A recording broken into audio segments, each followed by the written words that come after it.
Hello guys, మనకి నిన్న Punjab Kings versus Mumbai Indians match complete అయింది కదా. సో ఈ మ్యాచ్లో చూసుకుంటే ఏకంగా 7 వికెట్స్ తేడాతో ముంబై ఇండియన్స్ని పంజాబ్ కింగ్స్ చిత్తు చేసిందని చెప్పాలి. అయితే ఒక్కసారి ఈ మ్యాచ్లో ఏం జరిగిందనేది కనుక ఒకసారి చూసామంటే, ఫస్ట్లో ఇది మనకి ముంబై ఇండియన్స్ బ్యాటింగ్ చేసింది కదా. సో వీళ్ళకి ఒక మంచి స్టార్టే వచ్చింది. ఎందుకంటే ఇటు ఒక పక్క చూసుకుంటే రోహిత్ శర్మ 24 రన్స్ చేశాడు, ఇంకో పక్క చూసుకుంటే రియాన్ రికల్టన్ కూడా నిన్న 27 రన్స్ చేశాడు. సో వీళ్ళిద్దరి మధ్య కొంచెం పర్లేదు అనిపించింది పార్ట్నర్షిప్. సో దాని తర్వాత ఎప్పుడైతే వీళ్ళిద్దరు అవుట్ అయ్యారో దాని తర్వాత వికెట్ల పతనం స్టార్ట్ అయింది. ఎందుకంటే ఇంకో పక్కన చూసుకుంటే సూర్యకుమార్ యాదవ్ కొంచెం కన్సిస్టెంట్గా దాని తర్వాత నిలకడగానే మ్యాచ్ ముందు తీసుకెళ్తున్నాడు. సో కానీ అతనికి సపోర్ట్గా ఉన్న తిలక్ వర్మ, విల్ జాక్స్ వీళ్ళిద్దరు కూడా నిన్న అటర్ ఫ్లాప్ అయ్యారని చెప్పాలి. సో నిన్న తిలక్ వర్మ చూసుకుంటే కేవలం 1 రన్ మాత్రమే చేశాడు. దాని తర్వాత వచ్చిన విల్ జాక్స్ ఏదైనా ఆదుకుంటాడా అంటే సో అతను కూడా కేవలం 17 రన్స్ మాత్రమే చేసి అవుట్ అవడం జరిగింది. అయితే ఇంకో పక్క సూర్యకుమార్ యాదవ్, దాని తర్వాత వచ్చేసరికి హార్దిక్ పాండ్యా, వీళ్ళిద్దరు కాంబినేషన్ ఏదైతే ఉందో కొంచెం వీళ్ళిద్దరు మ్యాచ్ని ముందుకు తీసుకెళ్ళారు.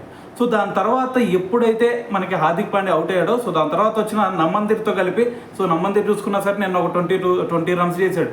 సో దాంట్లో కూడా 2 సిక్స్లు ఉన్నాయి. సో మరి ఓవరాల్గా వీళ్ళిద్దరు సూర్యకుమార్ యాదవ్ అలాగే నమ్మందిర్, సో వీళ్ళిద్దరు సహాయంతో మరి ముంబై ఇండియన్స్ స్కోర్ బోర్డు మీద 184 రన్స్ని పెట్టగలిగింది. అయితే మరి 185 రన్స్ టార్గెట్తో బారిలోకి దిగిన మరి పంజాబ్ కింగ్స్ చూసుకుంటే వీళ్ళకి ఫస్ట్లో ఒక బిగ్ షాకే తగిలింది. ఎందుకంటే ప్రభ్సిమ్రన్ సింగ్ని ఫస్ట్లోనే కోల్పోయారు వీళ్ళు.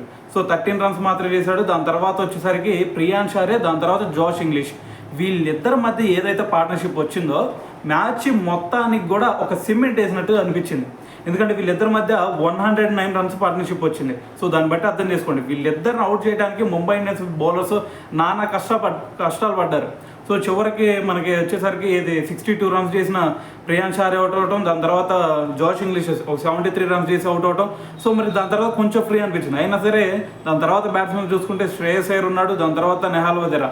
సో మరి వీళ్ళిద్దరు ఎప్పుడైతే అవుట్ అయ్యారో సో దాని తర్వాత కొంచెం నెహాల్ వదేరాతో కలిపి మనకి శ్రేయస్ అయ్యర్ మ్యాచ్ని ఫినిష్ చేయడం జరిగింది. సో ఇక్కడ చూసుకుంటే మరి శ్రేయస్ అయ్యర్ కూడా ఒక 26 రన్స్ కొట్టాడు. అయితే మరి 18.3 ఓవర్స్ కంప్లీట్ అయ్యేసరికి మ్యాచ్ని అయితే కంప్లీట్ చేసేసారు, అది కూడా 187 రన్స్ కొట్టి.